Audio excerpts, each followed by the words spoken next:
Hello madlang people. So nandito ako ngayon sa Marihatag Tree Park Beach Resort.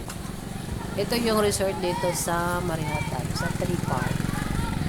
Tingnan nyo guys. Ang ganda po dito kasi madaming puno. Masarap magtambay dito guys sa hapon at saka sa umaga, sa morning. Habang nagkakape. Ayan, palibot siya ng dagat dito guys. Wait lang, pupuntahan natin yun guys. Oh, ayan. Ganda na. Tree Park, Marihatag Tree Park Resort. Ito yung resort dito sa Marihatag guys.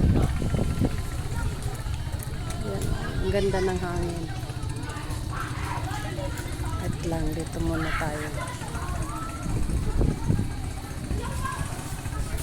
Naalala ko dito guys, nag-aaral pa ako sa TESDA sa housekeeping. Dito kami kumakain ng mga classmate ko kasama si sir. Nag-lunch kami dito. Pero hindi pa siya tapos, hindi pa siya ganito kaganda. Bagong gawa pa yun. Tapos dito kami nag-lunch. Ang saya-saya. Naliligo sa dagat. May naliligo sa dagat guys. Oh. Yun yun doon sa dulo guys. Yun o. Oh, yung pinakaano doon. Yan. Ang tawag dyan na puro tawag sa amin niya, pero ang ano dyan is umangon.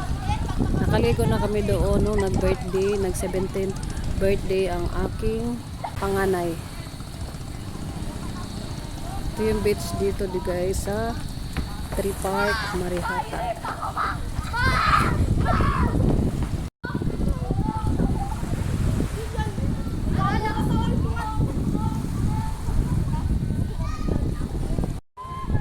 Tingnan mo yung mga puno dito guys. Oh. Tsaka yung blue na yan, yung matarik na blue na yan, yan ang wall climbing. Ang dami dyan dati nag-ano dyan, nagka-climbing. Ano guys, tahimik yung lugar. Ang ganda magtambay dito. Ngalan nito guys ay Tree Park kasi maraming malalaki na puno.